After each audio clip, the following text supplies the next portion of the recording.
Hey, what's up, Yang Gang?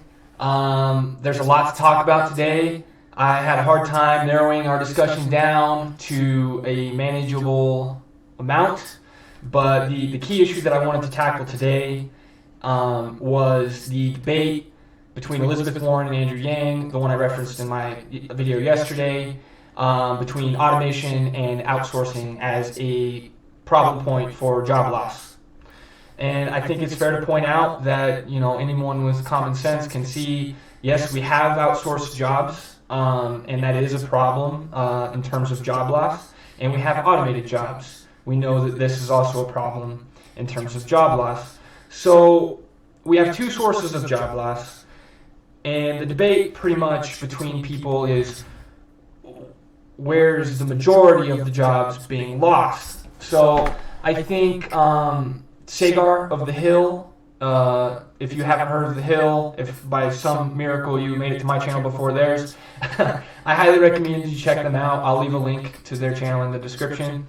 But yeah, I wanted to go over some of Sagar's thoughts on this very topic. So let's get to the bottom of it.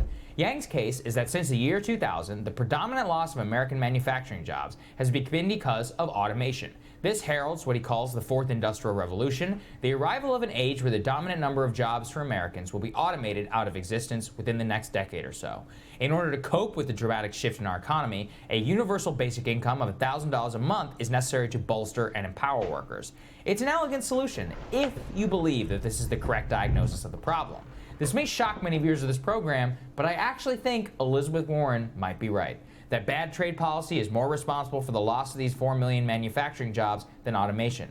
You see, if Yang's thesis was right, then we would have seen a spike in productivity after the decline in manufacturing jobs in the year 2000. That, however, has not materialized in the data. Instead, Elizabeth Warren and others like myself point to the beginning of permanent normal trading relations with the People's Republic of China. My friend Samuel Hammond of the Niskanen Center pointed to this particular chart. Just look at how jobs fall off a cliff after the signing of NAFTA and PNTR with China.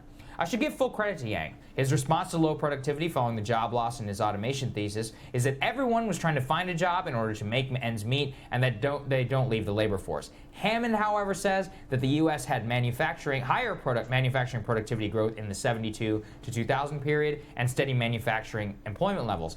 If the early 2000s job loss was automation, you'd have to see a big spike in productivity. I appreciate Yang's passion for this issue because he's actually right. The hollowing out of our country and its middle class over a rapid period of just 19 years is a central question for why policymakers today. This isn't just about job loss. It's about the opioid crisis. It's about suicide. It's about a general malaise and a despair at the heart of millions of Americans who feel in their gut and things right now are just not right.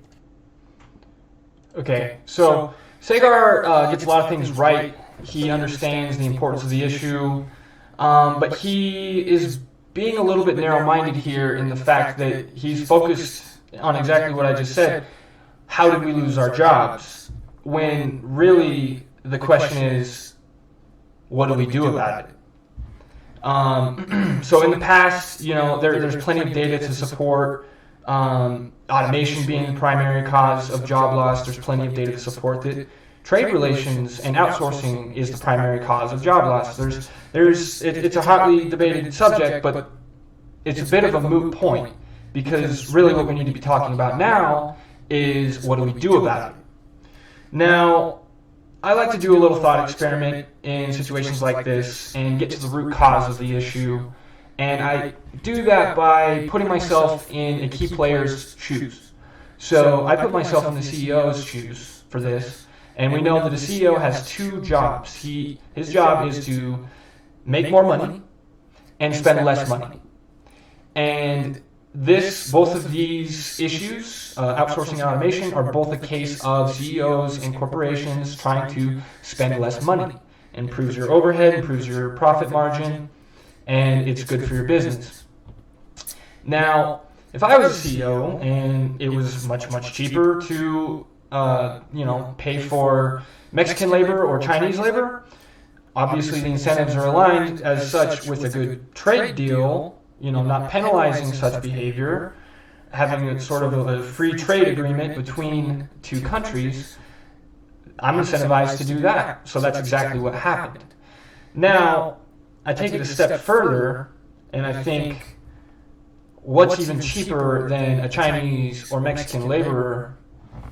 A robot. A robot's cheaper. A robot literally makes $0 and 0 cents an hour.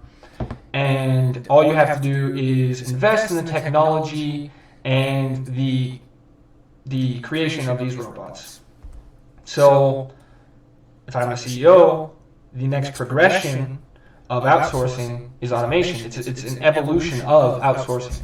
In fact, I think if automation becomes widespread enough, outsourcing will be pointless. It would be completely pointless because you can stay right where you're at and not have to pay for workers at all, instead of trying to find the cheapest workers you can globally.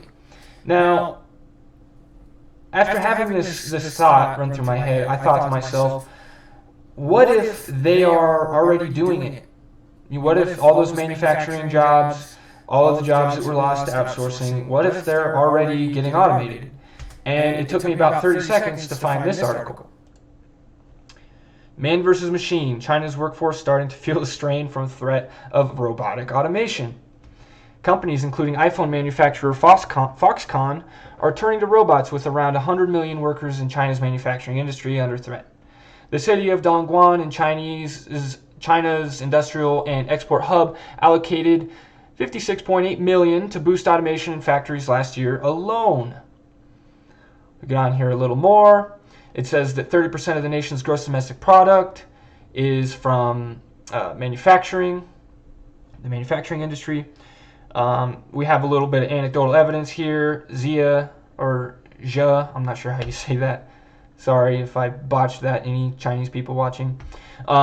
Age 33, quit his job at a Japanese-owned electronics factory in Dongguan last year due to the concern how extensive the increase in automation the industrial city would affect his future job prospects. So he is taking the initiative and trying to retrain himself so that he can have a good job in the future, because he sees, a factory worker in China, it's not looking so good for you. Go figure. I'm trying to learn automation programming to see if I can find any job in intelligent manufacturing. We go down here. In January, the mayor of Dongguan said the city had cut its manufacturing workforce by 280,000 over the past 5 years through the installation of 91,000 robots. I'm not going to read the whole article, but I think it's pretty apparent that exactly what we're saying is happening here is also happening over there. And these jobs, when Trump says, I'm going to bring the jobs back, when Elizabeth Warren says, I want to bring the jobs back, what jobs? What jobs? The robots? The robots' jobs? So they're gonna bring robots back to America. I don't see how that helps Americans. So that's great. I also wanted to share a clip of Obama talking about this, and he brings up a point that I hear a lot of people talk about towards the end of this little clip. Been part of the problems have had to do with jobs going overseas, and this is one of the reasons why I've been trying to negotiate trade deals to raise wages and environmental standards in other countries so that they're not undercutting us. But frankly, part of it's had to do with automation. You go into an auto factory today that used to have 10,000 people, and now they've got 1,000 people making the same number of cars or more.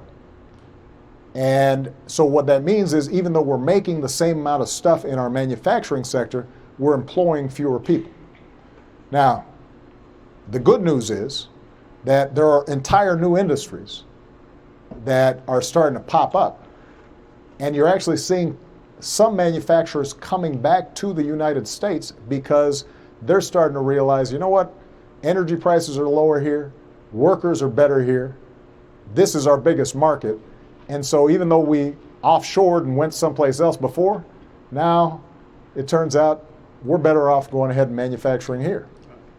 But for those folks who've lost their job right now because a plant went down to Mexico, that isn't going to make you feel better. And so Obama talks about job loss due to outsourcing and job loss due to automation. I need to give the man credit. He did identify the issue correctly. Both things are problems. Both things are problems.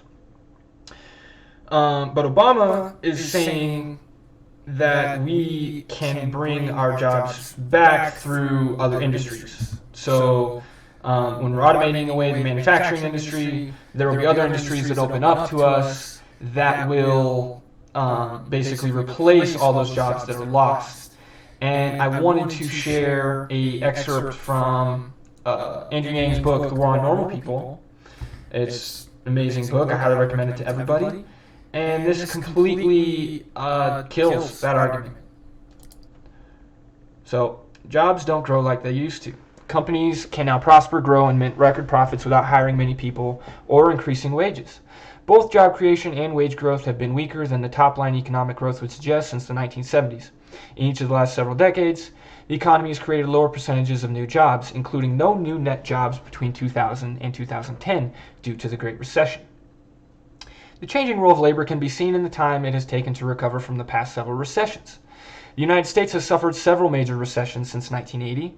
Each recession has stripped out more jobs and taken longer to recover than the last. When the new companies do prosper and grow, they don't tend to employ as many people as they did in the past.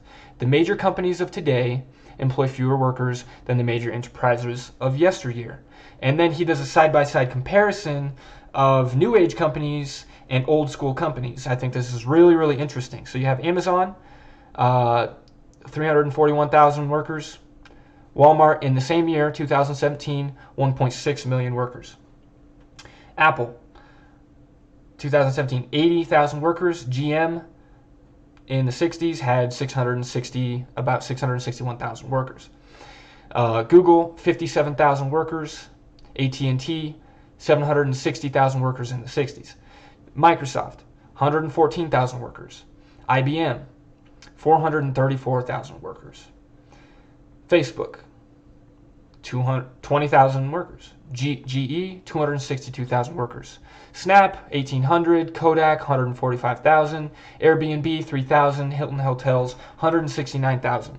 So you're seeing the trend that these new companies that are pretty much growing to take over, these old school companies like Walmart is getting its market share devastated by Amazon. Airbnb is cutting into the hospitality sector.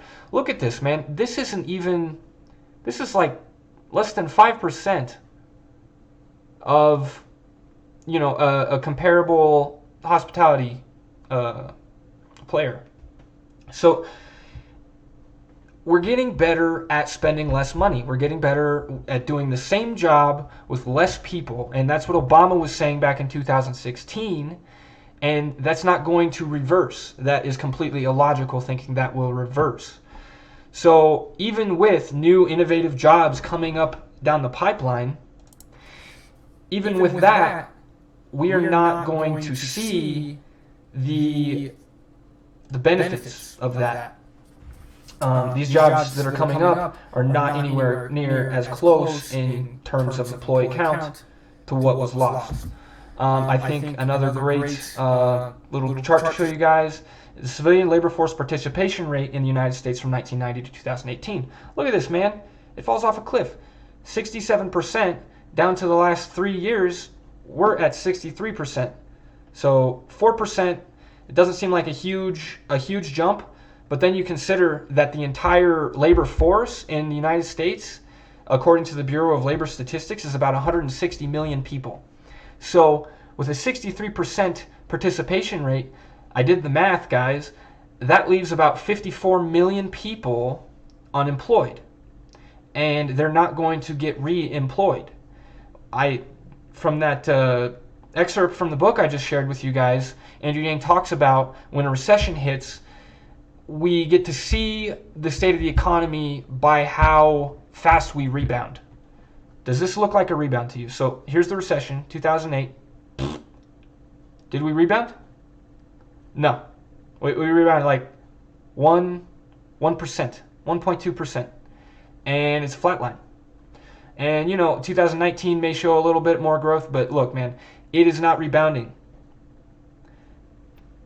we have to talk seriously. We have to talk very seriously about the fact that we have 54 million people in this country that do not have jobs and will not have jobs moving forward. I know we like to throw around the unemployment statistic. That's completely garbage nonsense, because you're not considered unemployed unless you're actively seeking employment. Most people give up looking for employment because they realize there's not a job for me. I think if you've been employed for like more than 6 months, you no longer count as unemployed. It's pretty ridiculous. It's pretty ridiculous. I have at least a dozen people in my life that are unemployed that would not be counted as unemployed under the criteria that the Bureau of Labor Statistics provides for that stat. So 54 million unemployed people. What are we going to do? UBI. No one else is talking about this except for Andrew Yang. No one else has a solution for this except for Andrew Yang. People are talking about bringing the jobs back. What jobs? What jobs? They're being automated. They're already overseas, and they're being automated overseas. So you want to take an automated job overseas and bring it to the United States to be automated? Makes no sense. Makes absolutely no sense. I don't know why I've never heard anybody else make this point. I really don't. It's common sense to me. It's just plain common sense. So then I wanted to share one last article with you guys from the illustrious, well-respected Vox people. And this is titled, "No One Has a Damn Clue About How Many Jobs Will Be Lost to Automation." Okay, I just want to stop right there, and we're going to do another thought experiment, all right?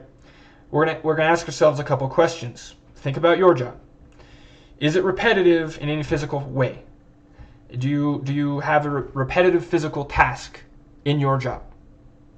If you answered yes, that portion of your job is subject to automation, because a robot can very easily be constructed and programmed to do that job.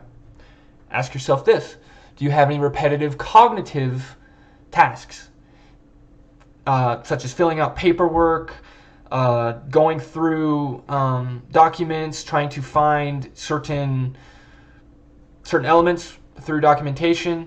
I mean, look, guys, HR departments are getting automated. HR departments are getting automated because they literally sift through thousands, tens of thousands of resumes, and a computer can do that just as easily as a human being.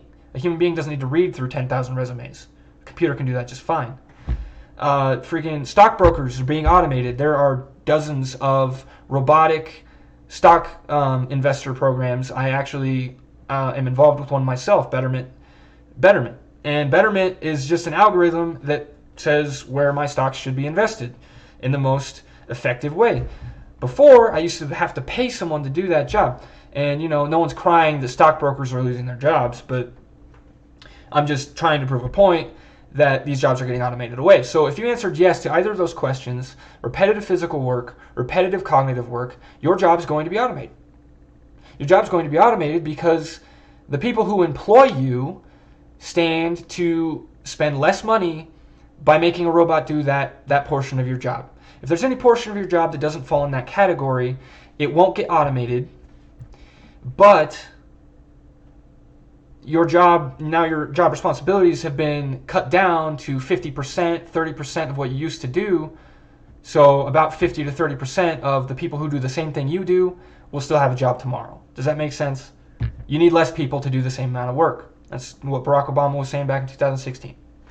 So no one has a damn clue how many jobs will be lost to automation. Yes, we do. The jobs that fall into the categories I just said will be automated. It's inevitable. It's a logical inevitability. So I'm gonna glaze over this extremely quickly because it's kind of a nonsensical article. Blah blah blah blah blah. The reason's bad trade policy. Yes and no. Elizabeth Warren's not completely stupid for saying that, but she's not entirely correct either. And she doesn't have a plan moving forward, a realistic plan. All right. The impact of automation on jobs is overblown. No, it's not. Andrew Yang has the data. 3.5 million truckers are about to lose their jobs. It's not a matter of if, it's a matter of when. It's a matter of when. That's not being overblown. That's exactly correct.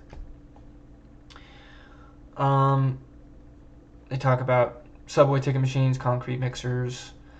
Sometimes in these little niche cases, a significant portion of work is not lost. But you're talking about the entire trucking industry being automated. That is going to happen. It's not being overblown. No one has any idea how many jobs robots will replace. Using the criteria I just laid out for you, you can easily identify jobs that will be automated. Lawyers are going to be automated, or at least paralegals in some capacity. Radiologists are going to get automated because robots can do those jobs better. That's just a fact. No one has a damn clue. Yes, we do. If you use your brain, you have a clue. So I just kind of wanted to debunk a few of the common myths surrounding this debate. No one's saying Elizabeth Warren is wrong. We did lose jobs to outsourcing. But now the Chinese are losing their jobs that they took. So we have to look at the bigger picture here and not just say, how did we lose our jobs? We need to say what we're going to do about it. And renegotiating trade deals is not going to cut it. Changing the rules of the economy in that fashion, is not going to cut it. I think I made that painfully clear in this video. If anyone has any other questions, please leave them in the comments below. And I look forward to bringing you guys more content in the future. So leave a like, subscribe if you like what I'm talking about, and we'll see you later. All right, have a good one.